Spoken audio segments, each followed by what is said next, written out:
자, 반갑습니다. 한국사입니다. 오늘은 236페이지부터 6.25 전쟁에 대해서 만나보겠습니다. 원래 이 전쟁 이런 게 영상을 틀면 좋기는 할 텐데 저는 영상을 틀지 않고 조금 고리타분하고 루즈하게 가보겠습니다. 일단 전쟁을 배울 때 학습적으로 가장 먼저 신경 써야 되는 거는 특히 6.25 전쟁에서는 과정이에요.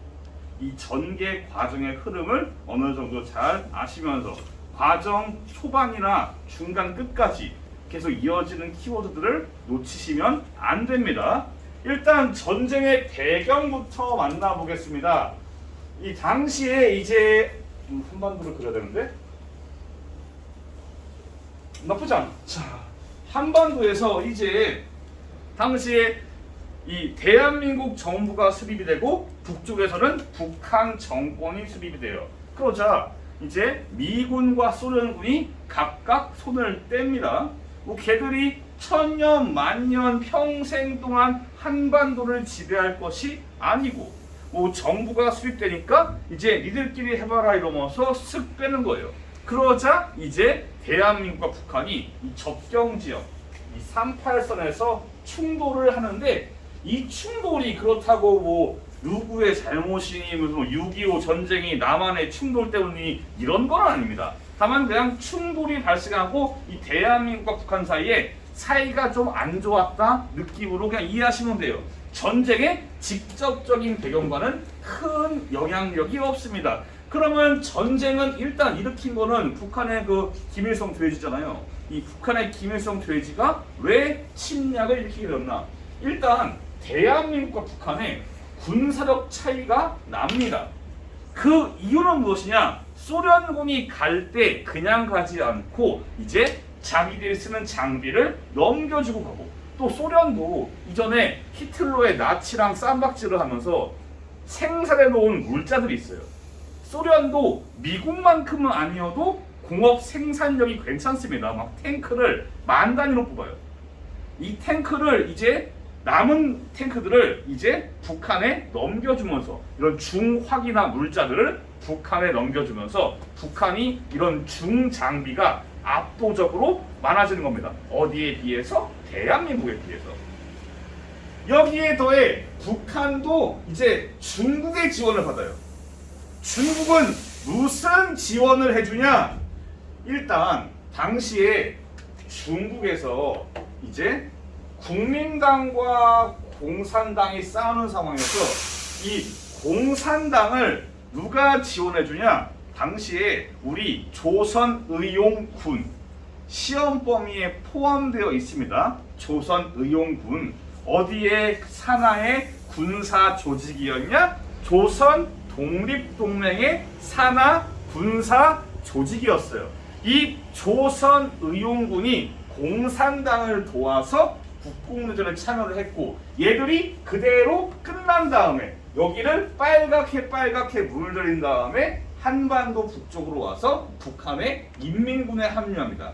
즉 전투 경험이 풍부한 조선의용군이 여기에 합류를 하게 되면서 이제 대한민국과는 전투 경험적인 측면에서도 차이가 나게 되는 거예요. 이렇게 이제 대한민국이 북한에 비해서 열세이자 김일성의 입장에서는 야 대한민국 공격해봤자 괜찮겠다.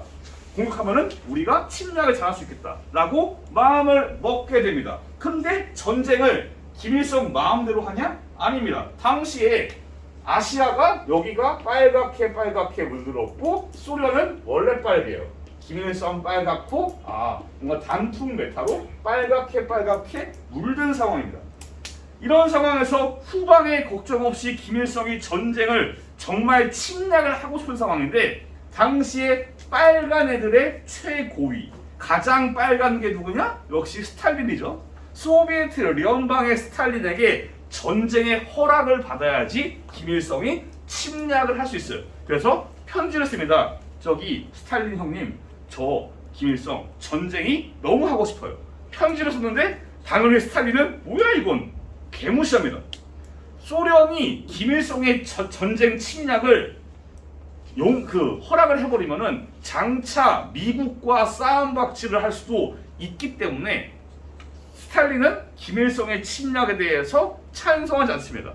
하지만 포기를 모르는 김일성 이토해지는 계속 편지를 써요. 저 침략하게 해주세요. 공격할게요. 나중에 소련의 기밀 문서가 공개되는데 김일성의 편지가 한 30몇 통이 나와요. 30몇 통을 보내면서 저 침략 좀 할게요. 공격할게요. 스탈린이 보다 빡쳐서 그래 쳐 공격해 라고 스탈린이 허락을 해줘요. 단 스탈린은 허락을 해주는 상황에서 이왕 싸울 거면 이겨라 그런 느낌으로 236페이지 아래쪽에 사료 일기처럼 조언을 해요. 이왕 싸울 거면은 미군이나 UN 같은 국제기구가 오기 전에 정리해라. 빠르게 전쟁을 종결짓는 게 좋겠다. 이런 식으로 이왕 전쟁하는 거 도와주는 겁니다. 그런 식으로 코칭을 해주는 거예요.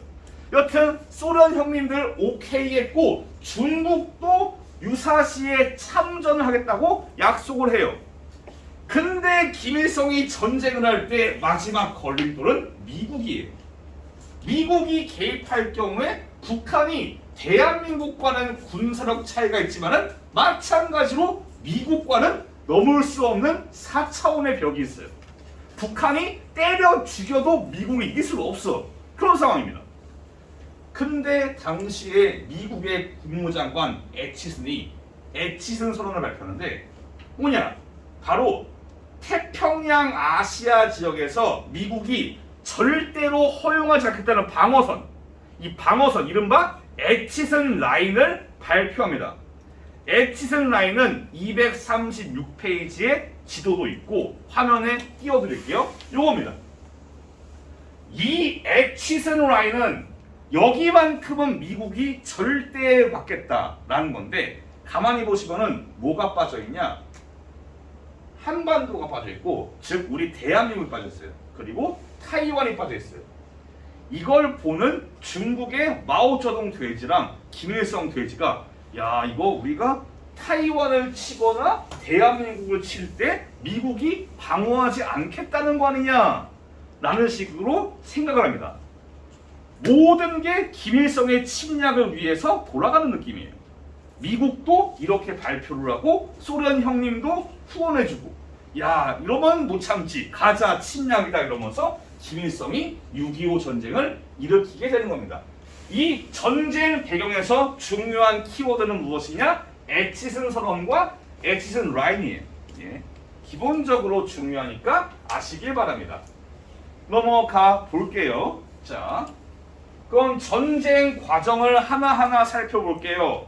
이 지도를 236페이지랑 7페이지에 있는 지도를 보시고 또는 학습지 아래에 그 지도만 제가 옮겨놨으니까 지도를 봐가면서 잘 보시면 좋을 것 같습니다. 자, 1950년 6월 25일 설마 모르시는 분 없죠? 6월 25일 6.25 전쟁인 거. 자, 6월 25일 새벽 저 때가 여름이거든요. 저 때가 농사일이 제일 바쁠 때예요. 왜 저 때가 농사일이 제일 바쁘냐? 여름이에요. 잡초가 겁나 많이 자라요. 이 벼농사를 할 때 가장 인력이 많이 필요한 게 잡초 뽑는 겁니다. 이거를 어려운 말로 김맥이라고 해요. 잡초를 뽑을 사람들이 필요하니까 당시에 병사들이 우리 국군의 병사들이 휴가를 내서 자기 고향으로 농사를 하러 많이 내려간 상황이에요. 게다가 25일은 일요일이에요. 당시에 휴가로 국군 장병들의 다수가 자기 고장에 내려가 있고 거기에다가 일요일 새벽 김일성이 침략하기에 제일 좋은 시기라고 보여집니다. 김일성이 이때 기습적으로 남침을 한 겁니다. 몇 년 전에 뉴스가 나온 적이 있어요. 우리나라 중고등학교 학생들이 남침이 무슨 말인지 모른다 라는 게 실제 뉴스 보도에 나왔어요. 다들 우리 대한민국의 고등학생들이 남침을 뭘로 생각하냐? 남한의 침입으로 여긴 경우가 많았습니다.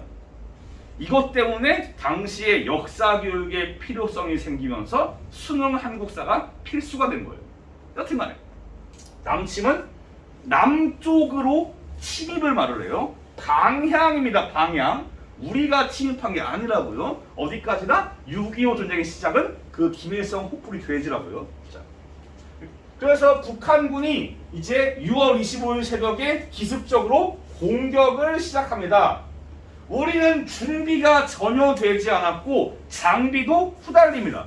쟤네들이 북한군이 끌고 오는 거는 2차 대전 때 이 유럽을 풍미했던 소련군의 전차가 내려와요. 우리는 전차를 막을 무기가 없습니다. 대전차포나 로켓포가 있는 게 아니에요. 그냥 바주카 뭐 이런 게 있는 게 아닙니다. 전차를 막을 방법이 1도 없어요. 아, 1은 있어요. 다만 그 1이 좀 개인의 희생을 필요한 거예요. 이런 겁니다. 전차가 달려와요. 이 탱크가 빨라요, 생각보다. 일반적인 자동차 수준이에요. 달려오는 전차를 타고 넘어서 위에 가서 해치를 까고 뚜껑 열고 수류탄을 집어넣는 거. 이게 1번이에요. 2번. 제가 그림을 잘 못 그리지만은 자, 문어 아닙니다. 문어 아니에요. 네. 전차가 있으면은 전차한테 제일 약한 거는 일단 장갑은 측면이 제일 약해요. 측면은 보강을 합니다. 근데 가장 약한 거는 이 캐터필러라 불리는 바퀴예요. 바퀴는 보강할 방법이 전혀 없어요. 당시에 우리 군대의 장병들이, 우리 국군 병사들이 어떻게든 피난할 시간, 전쟁에 대비할 시간을 주기 위해서 폭탄을 안고서 수류탄을 껴안고 이 바퀴에 달려들면서 터지면서 바퀴의 끈을 끊어버리는, 캐터필러의 끈을 끊어버리는 그런 희생을 통해서 어떻게든 6탄 돌격을 통해서 북한군의 진격을 막고자 했습니다. 하지만 그래도 북한군은 각 지역에서 쭉쭉 내려오면서 3일 만에 서울을 점령합니다. 서울이 점령당할 위기에 처하자 이승만 대통령은 도망가야죠. 도망가는 게 잘못된 건 아닙니다. 흔히들 막 런승만 말하면서 오해를 하는데 이승만이 도망간 행위는 잘못된 게 아니에요. 잘못된 거는 뭐냐? 당시에 서울의 가운데에 한강이 흐르고 지금은 다리가 겁나게 많아요. 원호대교, 동작대교가 많은데 당시에는 다리가 딱 하나입니다. 한강 철교. 이 철교를 이승만이 날려버리는 거예요. 꽝. 이것도 잘못된 건 아니거든요. 왜냐면은 다리를 끊는 거는 일반적인 전술 중에 하나예요. 지연전. 침입을 막기 위해서 유일한 통로를 뚫는 거는 전술 중에 하나인데 이승만 정부의 문제는 요거를 대피할 시간을 벌지 않고 그냥 날려버린 거예요.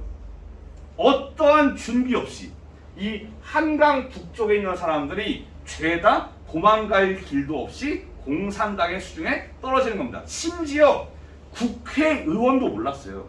국회의원들이 전쟁 났네? 추돌오네? 야, 서울 못 키겠다. 도망가야지. 대통령님 도망가야 돼요. 여니까? 없어. 도망갔어요. 국회의원이나 당시에 서울 북쪽에 있는, 서울 북쪽이 당시의 도심지예요. 지금 도심지 하면 떠오르는 게 약간 시청 앞이나 혹은 강남 쪽이지만 이 당시에는 강 북쪽이 강남 개발이 안 되었기 때문에 모든 정부 관청이 다 그쪽에 있어요. 그런데 다 남은 채로 이승만과 일부만 간 겁니다.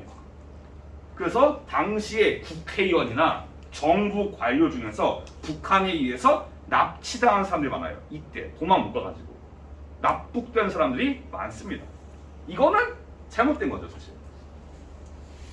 물론 마냥 철교를 열어놓고 도망오세요 할 수는 없겠지만은 방법을 빠르게 찾았어야 되는 게 사실 이 정부에 했어야 되는 가장 정의로운 행동이었어요. 여튼 간에 그래서 서울이 점령당하고 북한은 파죽지세로 내려갑니다. 북한의 침입을 처음 전해들은 미국은 완전히 빡칩니다. 이 북한 놈의 새끼들 안 되겠네 이러면서 유엔에다가 북한의 침략 행위를 규탄하고 유엔군의 파병을 결정하는 결의문을 올립니다. 당시에 유엔의 안전보장이사회의 상임이사국은 미국, 영국, 프랑스, 중국, 여기에서의 중국은 정확히는 대만, 타이완, 장제스, 도망간 장제스의 타이완, 그리고 하나가 어디일까요? 미, 영, 푸, 중 하나.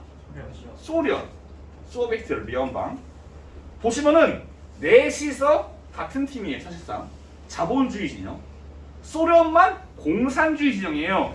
이 상황에서 미국이 유엔군 파병 합시다라고 해도 소비에트 연방은 뭐가 있냐? 거부권이 있어요. 아니야, 우리 거부권이야. 이래버리면은 유엔군 파병을 못해요.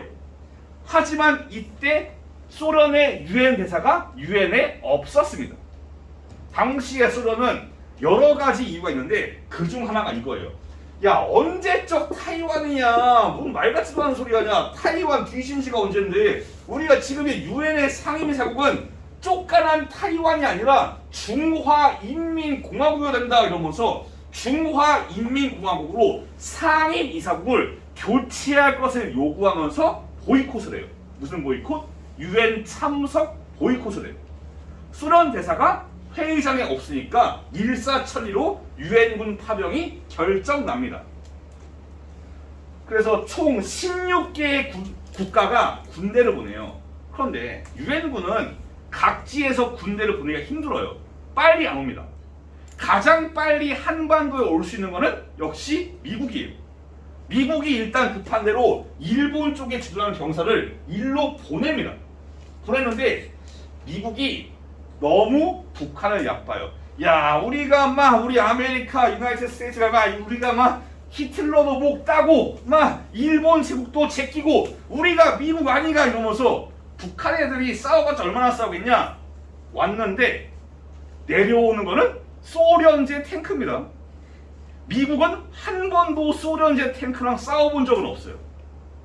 완전 얕보고 있는데 너무 얕봐서 전차를 막을 중장비를 들고 오지 않았습니다.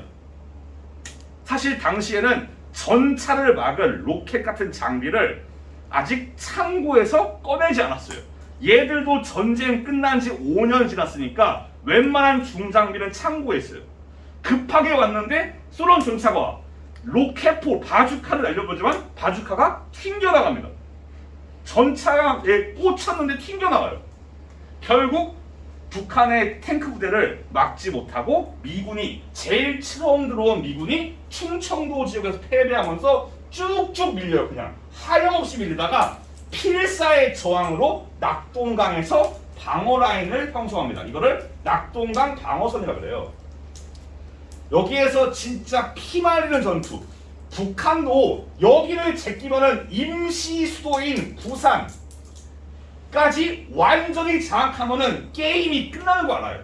그래서 미친 듯이 계속 모든 병력을 다 여기에 꼬라박아요. 모든 병력이 다. 화살표가 좀 지저분하니까 다시 한번 그려볼게요. 모든 병력을 다 여기에 박아놔요. 다 죄다. 정규 부대, 정예 부대 다 여기에서 싸우는 겁니다. 우리도 유엔군들이 들어오고 미군도 들어오고 여기에서 치열하게 싸워요. 이때 나오는 학도병들, 포항 지역에서의 학도병들, 고등학생들이 전투를 하고 그런 식으로 필사의 방어를 합니다. 여기에서 방어선에서 싸우는데 당시의 유엔군의 사령관이 누구냐? 더글라스 메가더입니다. 과거 태평양 전쟁에서 일본과 싸웠던 사람인데 이 사람이 딱 지도를 사이즈를 재니까 뭔가 한 가지의 전략이 떠올라요. 마치 여러분들이 롤을 할 때 떠올리는 거 빈집털이. 다 나갔을 때 우리가 CS를 먹거나 쟤를 따는 게 아니라 본진을 치자. 이런 식의 빈집털이. 가만히 보니까 뒤가 후방이 비어있어. 이러면은 백도어가 마렵지. 가자 백도어. 가서 인천을 쳐가지고 후방을 급습해서 여기 있는 병력을 쌈 싸먹자. 한타로 정리하자. 라는 게 메가더의 인천 상륙작전이에요. 사실 서해바다는 상륙작전에 좋지 않은 자리예요. 조수 간만의 차이가 커가지고 갯벌이 겁나게 많아가지고 그러니까 해안 여기가 바다 그거지 해안이에요. 해안. 여기까지 와서 상륙해야 되는데 여기가 갯벌이에요. 내려서 하염없이 가야 돼. 그런 상황이니까 상륙작전의 서해는 그리 좋은 장소가 아니어서 당시의 부하들이 메가더 사령관님 여기는 안 돼요 라고 하지만은 메가더가 여기밖에 없다. 여기만큼 확실하게 후방에서 서울을 장악할 수 있는 방법 없다 라고 해서 인천으로 들어간 겁니다. 그래서 이 백도어는 성공적이었습니다. 그래서 서울을 함락하고 다시 탈환한 다음에 이제 후방에 있는 여기까지 내려온 북한 군대를 양쪽에서 싸먹어서 깔끔하게 정리합니다. 그리하여 38도선 남쪽을 얼추 정리를 했어요. 이제 우리 국군과 유엔군에게 남겨진 선택지는 두 가지예요. 뭐냐? 38도선 북쪽으로 올라가느냐, 이 북한에게 매운맛을 보여주냐, 아니면은 여기에서 멈추냐. 두 가지의 선택길이 있어요. 당시에 중국은 경고를 해요. 야, 미국아, 니네가 38도선 남쪽은 상관없는데 38선을 넘어오면은 우리가 만주에 대한 위협으로 여기고 전쟁에 참여할지도 모른다라고 경고를 해요. 하지만 미국은 중국의 경고를 사뿐히 무시합니다. 그리고서는 가자, 북한에게 본때를 보이고 38선 북쪽으로 북상합니다. 여기에서 이미 정예 병사를 한타로 날려버리는 북한은 힘이 없어요. 속절없이 밀립니다. 쭉쭉 밀려서 표량을 먹고 압록강까지. 그래서 교과서에 없지만은 이 전쟁에서 유명한 사진이 압록강에 물을 뜨는 우리 국군의 병사예요. 압록강까지 갔습니다. 김일성은 뭐하냐? 개마공원에서 부들부들 이러고 있어요. 이대로 보면 딱 사이즈가 김일성 제끼고 우리 대한민국의 통일이 눈앞에 온 것 같았습니다. 근데 중국이 경고한 대로 한겨울에 북쪽에서 내려오기 시작합니다. 이게 중국군의 참전입니다. 우리 국군과 유엔군은 계속 올라오면서 전투를 거치면서 많이 피곤한 상황이에요. 반면 중국 애들은 쌩쌩한 상황에서 대규모의 인력이 내려옵니다. 뭐 우리가 아는 것처럼 뭐 개미떼가 온다 그 정도 레벨은 아니지만은 충분히 당시의 유엔군에 비해서 수적으로 우위였고 체력도 좋고, 거기에 문제는 이 당시가 한겨울이에요. 미국 사람들은 한겨울의 추위를, 이 개마고원의 한겨울의 추위를 몰랐습니다. 그리하여 이 한겨울에 추워 뒤집었는데 중국군이 내려오면서 열악한 환경 속에서 결국 버티지 못하고 이제 다시 중국군이 내려오면서 쭉 밀리는 겁니다. 이 우리의 후퇴를 일사후퇴라고, 일사후퇴를 상징하는 작전이 흥남 철수 작전이에요. 여기에 흥남항에 당시에 철수를 하니까 도망가려는 피난민들이 여기에서 고립이 돼요. 이들을 탈출시켜야 되는데 배가 많지가 않아. 당시에 막 상선, 민간인 배까지 동원해가지고 배에 태울 수 있는 숫자를 훨씬 초과해서 어떻게든 한 명이라도 살리겠다고 어떻게든 태워가지고 여기에서 부산까지 이동하는 흥남 철수 작전이 이때 펼쳐집니다. 일사후퇴를 대표하는 상징적인 사건으로서 교과서에도 지도에 표시되어 있어요. 흥남 철수가. 멘탈 틀려가지고 속절없이 도망가다가 서울까지 함락당하고 계속 도망가다가 멘탈 챙기고 정신 챙겨가지고 재반격을 해서 서울을 다시 먹은 상황에서 38도선 인근에서 이 중국군, 북한군과 우리 유엔군이 교착 상태에 돌입합니다. 여기에서 물고 물리는 치열한 결전이 계속되는 겁니다. 이 상황에서 소비에트聯邦이 가만히 보니까 이대로 전쟁을 계속하면은 혹시 모르죠. 아시아에서 3차 대전이 나올지. 소련은 미국과의 전면 전쟁을 두려워했어요. 뭐 그거는 미국도 마찬가지입니다. 그래서 소련이 미국한테 야, 우리 그만 싸우자. 우리 싸움 멈추지 않을래? 정전 협상을 제의해요. 전쟁을 멈추는 거. 끝내는 게 아니라 멈추는 거. 미국도 소련과의 혹시 모를 전투의 확대를 염려해서 오케이 콜 우리 정전하자. 그래서 미국과 소련이 정전 협상에 돌입을 하는데 문제는 그 둘이서 의견 차이가 발생해요. 대표적으로 군사 분계선 문제. 군사 분계선은 말이 좀 어려워요. 요거를 군사 분계선을 쉽게 설명하면 바로 휴전선이에요. 전쟁을 멈추면은 대한민국과 북한의 경계는 어디로 할까라는 겁니다. 이전처럼 38선이냐 아니면은 지금 현재냐 이런 식의 분쟁이 있고 또 하나는 포로 문제예요. 자, 유엔군이 싸웁니다. 유엔군이 싸우는데 유엔군이 당시에 누구랑 싸울 거야? 국가 두 개. 유엔군이 싸우는 국가. 얘네들 북한 그리고 중국. 근데 공통적으로 북한과 중국은 그 병사들 사이에서도 공산주의를 싫어하는데 어거지로 끌려온 경우가 많아요. 예를 들면 중국에서 나는 장제스를 매우 좋아하는데 여기가 먹혀가지고 어쩔 수 없이 마오쩌둥의 공산당에 있는 경우. 북한은 내려오면서 민간인들을 마음대로 징병해서 지들이 병사로 써요. 그런 케이스. 그래서 공산주의와 상관없이 자기는 의지하지 않고 끌려온 경우가 있어요. 얘들은 당시에 북한과 중국은 야 포로는 1대1로 교환하자. 우리가 다 데려갈게. 그래서 북한 포로는 북한한테, 중국 포로는 중국한테. 근데 당시에 공산주의를 싫어하는 포로들은 가기 싫어해요. 왜 가야 되냐? 나는 공산당이 싫어요. 헤이트가 이러면서 나는 자유 대한민국이 좋아요. 이런 식으로 어필을 해요. 이들을 반공포로라고 해요. 공산주의에 반대하는 포로. 반공포로. 이들은 북한과 중국으로 가는 것을 싫어합니다.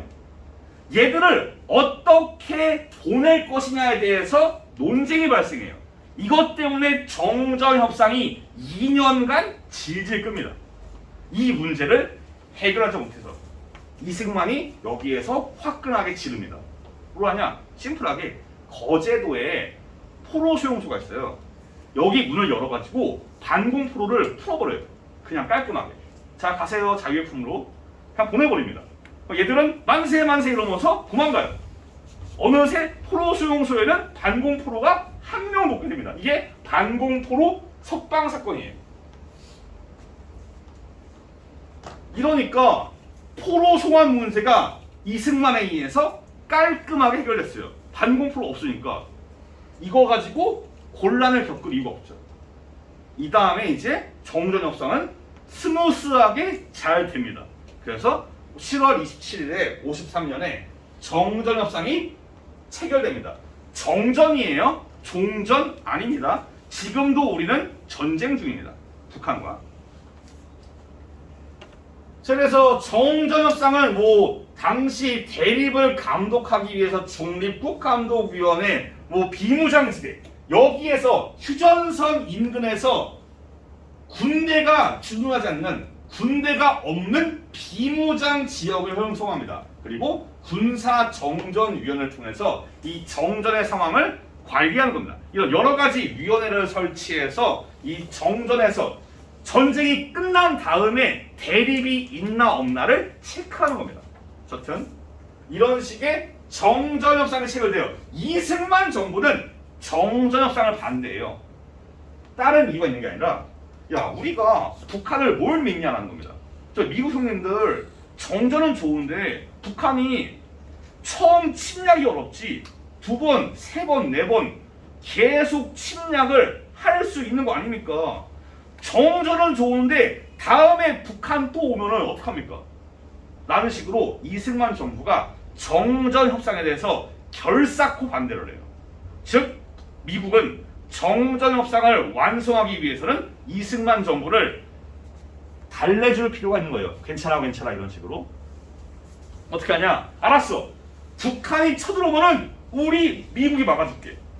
그래서 한미 상호 방위조약 지금도 존재합니다. so far라 그래가지고 지금도 한미 상호 방위 조약이 있어요. 만약에 너네가 공격받으면 미국이 도와줄게. 됐지? 이런 식으로. 거기에 더해서 니들 전쟁으로 빡세니까 우리가 무상으로 경제 원조 시원하게 해줄게 라고 하면서 경제 원조도 약속받아요. 그래서 이승만 정부가 정전 협상을 오케이 합니다. 이거는 이승만 정부가 잘한 일이라고 평가할 수 있습니다. 외교를 통해서 미국으로부터 이런 거를 얻어냈어요. 미국과 상호 방위 조약을 맺은 국가가 많지가 않아요.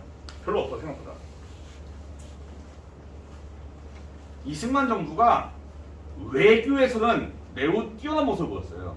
그래서 이런 말도 있어요. 이승만 정부한테 외교에는 귀신, 인사에는 등신 이러면서.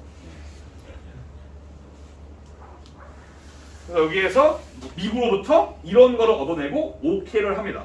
자, 이게 전쟁의 과정이었어요. 중간 키워드가 있었어요. 뭐 일사후퇴, 흥남철수, 반공포로 석방, 방위조약 등등등 이런 키워드들을 놓치면 안 됩니다. 넘어갈게요. 6.25 전쟁의 결과는 어떠했나? 자, 일단 희생자가 어마어마합니다. 수백만 명입니다. 이게 게다가 민간인 피해가 많아져요. 1차 대전, 2차 대전, 6.25 베트남 전쟁. 전쟁은 지나가면 갈수록 민간인의 피해가 점점 많아져요. 물론 2차 대전보다 피해는 적어요. 하지만 군인과 민간인의 비율, 이 전쟁 희생자 중에서 군인과 민간인의 비율을 비교하면 민간인이 압도적으로 많아요. 이 전투에 나간 병사보다 민간인들이 훨씬 많이 죽은 겁니다. 그리고 이산 가족도 발생해요. 피난 갈 때 미처 못 가는 사람. 아버지는 피난 갔는데 여기 아들이 남아있어. 형제가 흩어지고. 이런 식의 이산 가족이 등장하게 됩니다. 이산 가족은 나중에 기말고사 법에도 또 나와요. 지금도 종종 이산 가족 만남 그게 나와요. 종종. 또한 학살 사건도 있습니다. 제가 공평성을 위해서 북한, 우리, 미국을 다 다뤘습니다. 북한은 일단 서울을 점령할 때 국군의 임시병원으로 쓰이던 서울대병원을 점령하고 서울대병원에 있던 일반 환자, 다친 군인들, 간호사, 의사 싹 다 죽여버립니다. 생매장하고 쏴 죽이고 칼로 찔러 죽이고 이러면서 서울대병원을 완전히 학살해버려요. 이게 서울대병원 학살 사건입니다. 저항할 의지가 없고 저항할 힘도 없는 민간인과 환자들을 무차별로 죽여버리고 그런 겁니다. 막 석탄으로 파묻어버리고 이러면서. 지금도 서울대병원 근처에는 위령비가 있어요. 당시에. 또한 우리는 국민보도연맹, 이전에 배웠죠? 자유대한민국의 품으로 온 전향한 좌익들, 이들을 명단으로 관리를 했는데 당시에 할당지어가지고 좌익과 전혀 상관이 없는 민간인들이 많았어요. 근데 전쟁이 나자 얘들이 대한민국에 대해서 다시 뭔가 반역을 할지 모른다면서 다 죽여버립니다.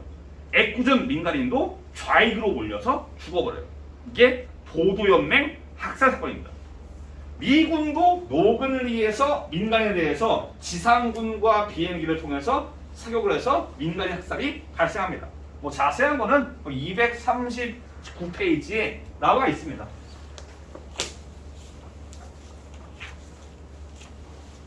또 하나의 결과, 한반도가 완전히 황폐화됩니다. 북한과 우리 대한민국은 이 정부 수립 이후에 시작선이 달랐어요. 북한이 공장도 많고 한반도의 유일한 발전소가 북한에 있어요. 그 정도로 북한은 인프라가 많았습니다.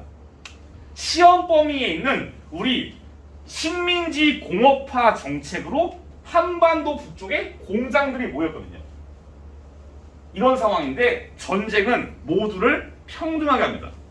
미국이 평등하게 북한을 아예 갈아버리면서 모든 공장들을 깔끔하게 날려버려요. 완전히 제로로. 완전히 날려버립니다. 우리도 마찬가지죠. 피해를 받아요. 북한군에 의해서. 우리도 피해를 받고 여기 작살을 하고. 그래서 한반도가 전체적으로 농촌이나 산업 공장들이 완전히 아작납니다. 그리고 또한 이념의 갈등. 이때부터 우리가 빨갱이라는 말이 말 그대로 죽일 놈이 됩니다. 진짜 말 그대로. 저 새끼 빨갱이다 이러면서. 당시에 이승만 독재가 반공 독재예요. 무슨 소리냐? 공산주의 반대하자 이런 겁니다. 자기의 라이벌을 빨갱이로 몰아서 죽여버리는. 빨갱이면은 죽여도 된다. 이게 당시에 룰이 돼버린 거예요. 만약에 저 누가 잔다. 저 빨갱이네 이러면서 죽여버리는 거예요. 저 새끼 전에 저 빨갱이네 죽이자. 이게 되는 거예요. 이런 말도 안 되는 상황이 당시에 나온 겁니다. 독재의 강화를 위해서 애꿎은 라이벌, 민간인 가리지 않고 빨갱이로 몰아서 죽여버리는 이념의 대립이 나오는 겁니다. 그래서 그런 식으로 이승만은 독재를 강화해요. 김일성도 마찬가지입니다. 전쟁에서 북한은 패배한 거나 마찬가지예요. 패배했어요. 북한이 전쟁의 패배의 책임을 묻는답시고 자기의 김일성의 라이벌들을 하나하나 죽이면서 숙청을 통해서 1인 독재 체제를 강화합니다. 전쟁을 통해서 대한민국과 북한이 독재를 강화한 거고 이 독재는 우리가 다음 시간에 배울 거예요. 마지막, 미국과 중국은 북한과 우리를 도와주면서 피를 많이 흘려요. 혈맹이란 말이 나옵니다.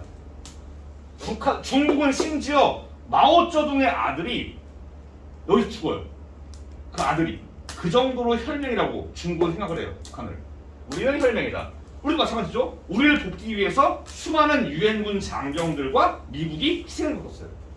그들도 우리를 위해서. 그래서 미국과 중국의 영향력이 강화되는 상황이 나오는 겁니다. 이게 6.25 전쟁의 결과입니다.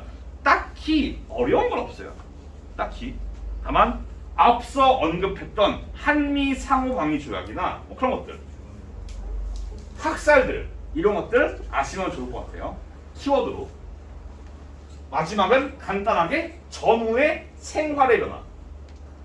6.25 전쟁은 과거의 이어오던 질서를 완전히 날려버려요.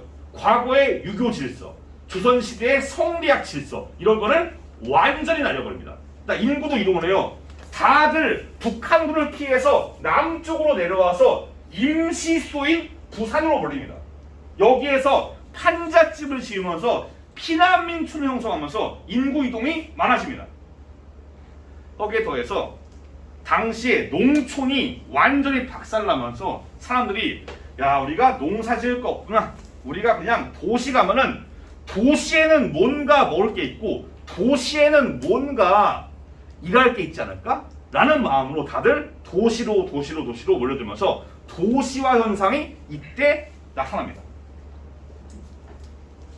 진짜 마지막으로 이제 향촌 공동체가 붕괴돼요. 뭔 소리냐면은 옛날에는 사람들이 마을에 모여 살았어요. 뭐 가양동에 정씨가 모여 살고 그런 식으로. 그래서 모여 같이 사는데 뭐 할아버지 할머니가 있고 그 아들 딸이 있고 그 아들이 결혼해서 막 아들 딸이 있고 이런 식으로. 이 사람들이 다 가양동에 모여 살았어요. 이게 박살납니다. 뭐 삼촌은 전쟁에 끌려가고 아버지는 돌아가시고 뭐 얘는 뭐 피난 가고 북한은 끌려가고 없고 막 이러고 뭐 죽고 이러면서 죽고 피난 가고 실종되고 끌려가고 이런 식으로 뿔뿔이 흩어지면서 과거의 가양동에 살던 사람들이 다 흩어지는 겁니다. 이런 식으로 그 향촌의 공동체 작살나가지고 가족 단위의 소규모의 집단으로 향촌이 형성되는 겁니다. 어렵게 설명했지만은 사실은 내용은 어렵지 않아요. 그냥 전쟁 이후에 인구 이동이 많았구나. 인구 이동과 전쟁의 피해로 향촌 사회가 작살이 났구나. 이런 느낌으로 이해하시면 될 것 같아요. 자, 오늘 수업은 여기에서 마무리 짓겠습니다. 다음 시간은 우리의 시험 범위의 마지막 전후에 남북한이 정치와 경제에서 어떤 모습을 보였는가를 만나보겠습니다. 고생 많았습니다. 다음 시간에 뵐게요. 감사합니다.